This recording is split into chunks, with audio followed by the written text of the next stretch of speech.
after taking a moment to compose myself after leaving class, I think now is the best time to record my video for this week. I plan on really talking about what does it mean to accept someone's difference, which of course has something to do with Audre Lorde's man-child chapter, but at the same time more has to do with how no one accepts each other. And that's pretty effed up. I have shared my opinions in this class 3 times. I have counted how many times I have shared my opinion versus how many times I just contribute to conversation. And it's a total of 3 times I've shared my opinion. And absolutely none of the times that I've shared my opinion was it accepted. Instead, it is immediately shot down and said that it's wrong. And that's really messed up. And that's what I think encourages people to stop sharing their opinion or to become radical. I'm sorry that my opinion differs than yours. But that's the way life is. That's what we need to accept out of each other, instead of just going and attacking each person based on their opinion that's different than yours, based on their race, based on their religion, based on their sexuality. That's what we're supposed to accept. And I don't know why it's so hard for people to accept that each other is different. I stated in class today the line, "We are all uniquely the same," because we are. We all want to be so unique that we are the same person. I have always fought against that idea. I've done anything to be an individual, but that just doesn't exist anymore. I have a facade built around myself so that that person isn't there anymore. I hide in a shell because that is what society teaches me to do. Because if I don't hide in the shell, I'm gonna make someone upset. I'm gonna upset myself. And I'm gonna harm someone. No matter what I say, no matter what I do, I'm gonna harm someone. But that's what society teaches us, is that shell that we have to hide in. I think that's bullshit. Sorry for the language. Man-child discusses that. How the son of a black lesbian feminist is getting bullied, not because she's a lesbian, but because he's black. That's something that's messed up. Correction. To be bullied in any way is messed up. We are in a bully-centric society where that's all anyone can do. No one knows how to accept one another. And our generation is supposed to be one of the most accepting generations, but we're only accepting towards certain groups nowadays. We don't realize that we are starting to discriminate against other groups. Because we are so focused on these certain ones that have been isolated, that we're starting to isolate everyone else that used to be accepted. Why? Why do you think that is? That is because we don't know how to accept each other. So we hide. I'm sorry that my opinions offend some people. But guess what? My intention is never to harm someone, never to intentionally offend someone. But no matter what I say, no matter what I do, it's wrong. That's the end of the story right there. And that should be the story for everyone. And if it's not, then you're fake. That's the moral of my whole 5 minutes so far, is that if you don't offend anyone, you're fake. Because you're gonna end up offending someone. That's how life is. We should just learn how to accept other opinions. Accept that this person doesn't live the same way that this person does. It's not gonna happen. Never has, never will. I'd love to be hopeful that it will, just like 1997. 97? 1979? I don't even care. Whenever this was written, they were hopeful. 2020, election year, we are hopeful. But we are all hopeful in different ways for different people. Because yes, I believe that the moment you become less useful, you will be left. And why do I believe that? Because that's happened on repeat so many times. To so many people. I would go into my life, but you don't need to hear about my life because I'm unimportant. That's just what I have to say today. And I say shame on everyone. Shame on everyone in this class, on everyone in this school, and everyone in this country. Shame on you.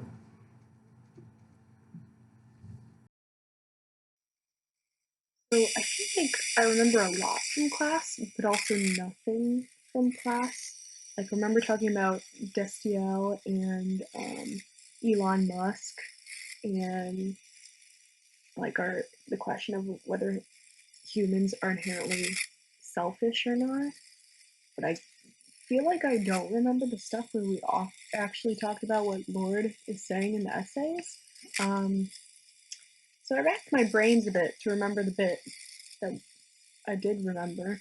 It was a question of why do the once oppressed people become the oppressor instead of dismantling the systems? Like the bully, why does the bully, or no, the people who are bullied, then why do they become the bully instead of like dismantling the system? Like, why is it cyclical?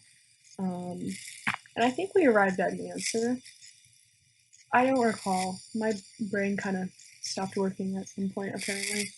But the answers I came up with were it's easier and simpler to simply become the oppressor instead of dismantling the entire system. Like, dismantling the system is kind of a lot, and typically when you dismantle one system, then you have to create and implement a whole nother system, which is kind of an endeavor. So it's easier to just become the oppressor. Also, the being oppressed, know how the power structures operate. So they know exactly what the system is going to be like. If they just like swap over to being the oppressor, like they know how they as the oppressor will work and how they will exploit the oppressed. They know how that power transfer works. So it's just kind of like a known situation, whereas dismantling the system is totally unknown, very unstable, especially if they are finally just getting power. They may only like by maintaining the system, they ensure that they are going to maintain their power, because should the system that they are benefiting from be dismantled, and a new system be created, they have no clue what that new system is going to look like, and how it'll work. So they could totally be just go straight back to being oppressed again. And then another reason is that it's possible that the oppressed has no concept of a dismantling of the system. So if all they've known is conformity within the system, they may not even be able to conceive of a revolution in which the power structures could be entirely dismantled. So, we've been talking about what one should do with their desires, how desire can be healthy or corrupted. Um, I think it stems from the idea that many people have argued that there's the difference between thoughts and actions. Some suggest that our thoughts really define who we are, and some say it's not until our thoughts become actions that that shows who we are. And I think it's both actually. It's not. We have thoughts. We have thoughts that sometimes we wish we hadn't, and that's a natural thing. But it becomes a thing where if we become unaware or we choose to ignore the source of those thoughts, if we choose to say, it's like if we have a bad thought, like something that like we're greedy, or it's just a really negative thing, then if we if we don't see that as like, well, maybe I shouldn't think that, maybe there's another side to this, if we don't think that, then if we let that thought become later a choice and an action that's is actual, then that can easily that that isn't healthy. It becomes the thing where the loving way is, if yeah, you can have thoughts that maybe is like they're not perfect, we're human, so it's just like if you have negative thoughts, or it becomes the thing where as soon as they become actions, then you've put an effect on the world and on the people in it. But it's still it's good. It's okay to have negative thoughts, but it's also not okay to just let them be negative thoughts. You need to analyze your thoughts. And a lot of people say that meditation, or like thought analysis, like learning about ourselves, leads to better actions and better choices. And I think that's what they're talking about with our desires and what we do with them. Like, our desires motivate pretty much everything in our lives, but they don't have to. We can have a desire that we don't physically reach for, but it becomes the thing where it's our choice. Everything, you can have negative thoughts, whereas like in criminology they say is like, oh, some people are just mentally unstable, and that's like there's two sides of it. There's those who are mentally unstable and they have no control over their minds and their actions, or those who do have control of their minds and their actions, but in a sane person, you need to be aware of your thoughts and take responsibility for your actions. Alright, the end of the week. Time to get some thoughts out on the topics we covered. The discussion we had addressed certain ideas I didn't really notice in the man-child essay, and which also added to the impact that essay had to me. The idea of confronting deep-rooted societal issues and oppression through education of children, while it makes sense and has results, it's not an argument or an idea that I often hear about. This idea being presented through the lens of a black lesbian mother also gives so much credit to how effective and empowering it is as a method of confronting these injustices. The idea of being vulnerable to a child to challenge and deconstruct the issue of toxic masculinity is something I can't speak to from a parent's perspective. I can't imagine how difficult or easy it is to be so vulnerable to your own child, but I do recognize the impact it can have on a son's perspective of strength. Seeing that being vulnerable is okay not only leads them away from the pitfalls of toxic masculinity, but also away from the dangers of developing a tendency for violence. Lorde also addresses the importance of leading the child away from violence because of the slippery slope it can cause. And with that slippery slope leading to violent death, adding a deeper understanding of the situation, which an outsider from her situation would probably not be able to recognize. This also shows an importance and even a necessity for other parents to follow this example.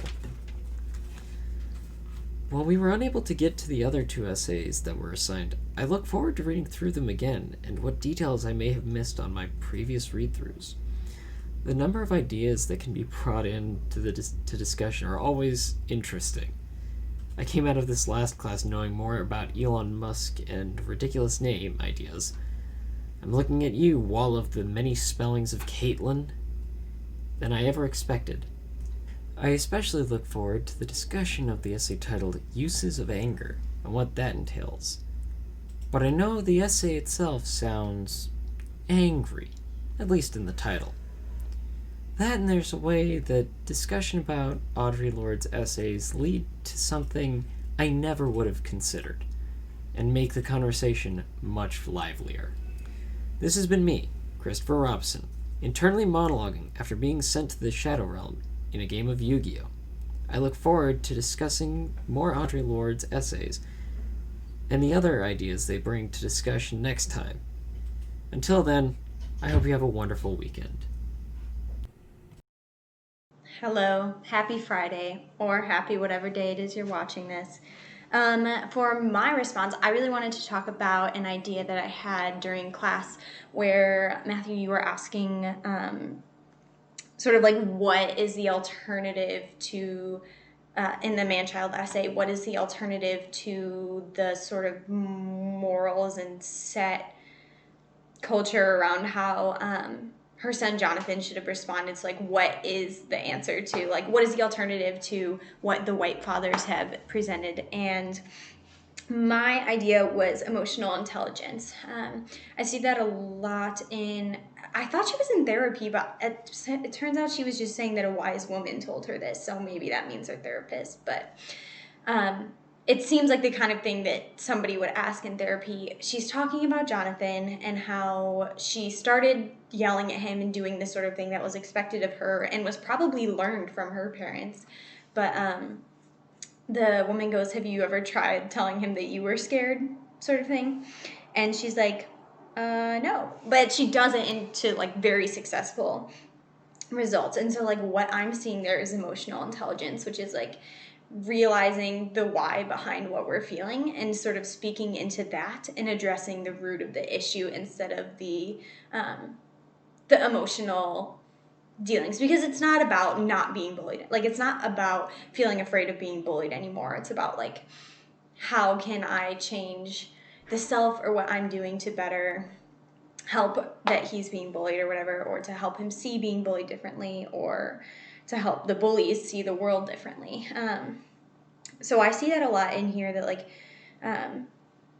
she's reaching beyond what the immediate response is and saying like, okay, what is better going to inform his fear? Is it me yelling at him, or is it me getting down in the dirt and sympathizing with him?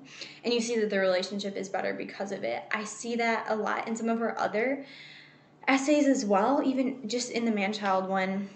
She talks about how the ability to feel strongly and recognize those feelings is central. And you see that in her other essays as well, that they're all kind of about feelings, and recognizing them and honoring them. And I think something that she doesn't mention, but probably would be a big fan of, is like using those emotions to inform what we do and how we talk and the way we relate to each other.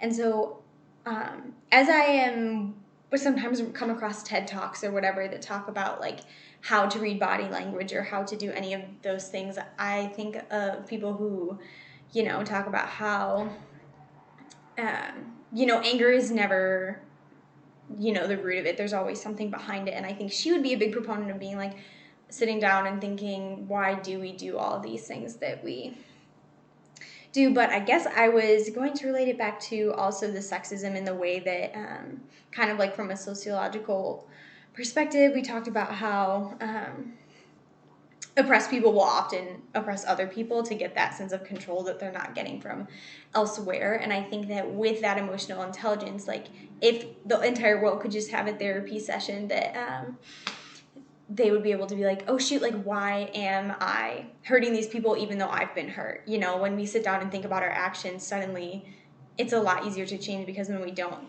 think too deeply about our actions, it's really easy to just keep doing what you're doing. And so I think that's part of her essay is to bring attention to it. And I think my guess is that she would be just a really big proponent of asking people why they're doing what they're doing, how their emotions play into it, what are the emotions beneath the emotions. And she seems like a very intelligent woman, a very emotionally intelligent woman. Well, that's all for me. Have a good week. Hey guys! First of all, this video is a little late because I was struggling a lot to figure out what to say in the aftermath that was the chaos of last class. Also, no Elliot, he's at work, and our previous schedule to do them together just didn't work out because it's been a busy week. So just me today. So obviously there's so much to talk about with Audre Lorde. I will say, just starting this out, disclaimer, I don't know what these recent ones that we've been reading have to do with like eroticism and desire besides uses of the erotic. They're really, I think they're fascinating to read and I think they're important to read, but I'm not sure where the context is within this class. So that's probably going to show through in my, in this video. That being said, I think the essay Man-Child is really, really cool because it really echoes like current issues, with young Black men having to learn how to operate in a world where the police, are against them just fundamentally, and in a world that is just full of danger for young Black men, and then also in a kind of homophobic society, so being the child of two lesbians. So it's all really interesting to read her point of view on it. And I really like the final lines of this essay, which is on page 80. And the most negative aspect he felt, Jonathan said, was the ridicule he got from some kids with straight parents. You mean from your peers? I said. Oh no, he answered promptly. My peers know better. I mean other kids. That's a line that just resonates because like it's true that in like high school there ends up becoming a difference between your peers and just the other kids in the school and whatnot, especially for like various minorities, students of color, LGBT students, etc., because you don't quite feel the connection necessarily with the majority of the school, even if you do have straight friends or white friends or whatever. And so it's an interesting divide between the peer versus the age group. And yeah, so and the rest of this essay, the concepts, like we talked about, the grading of survival, righteousness and love, essentially. It's just so cool because like there's such a motif in like, especially in today's media, surviving capitalism, the concept of surviving versus living is something that resonates so hard with people, especially when it comes to like working, but like just in general, is it better to survive and keep breathing, or is it better to live and experience emotions and, have your life? And I think she addresses that pretty interestingly in here with, it's not just surviving, like, it's easy to fall into that survival instinct, I guess, like the need to just survive and get through it, especially in high school, again. But the idea that there's more to it, and part of that is in, love, and emphasizing that you need to have love of whatever form, platonic, familial, whatever, in order to live and in order to do more than just survive, is a really interesting idea, as is the idea that you have to survive in order to live, because that's something that's like, but also in those surviving versus living, they're put as two opposites, but they're inextricably linked. So I think she very eloquently addresses it in here. And I know in class, in the chat, we were talking about the idea that like love thy neighbor being is sounding like a very Christian idea, and on one hand that's true, but on the other hand, as we know from the argument, the idea that it's just a very human idea. I'm not religious at all. I wasn't raised religious. I've never been inside a church. And so, you know, I was never taught, love thy neighbor because God told you so, but I was very much, you know, be nice to other people, you know. I kind of tend to be hyper empathetic. My dad makes fun of me for it a little bit. And so just that very, very human idea that, you know, love is what's necessary, which she addresses in here, is just very cool. Which I guess could be the link to desire in this class, but it's still not the same like eroticism. So that's where I'm confused. But that's me rambling about man-child for, you know, almost 5 minutes. I look forward to class. Elliot will be there most likely. And yeah, I look forward to talking about the other essays in this book, even if I'm not sure the link. So see y'all in class.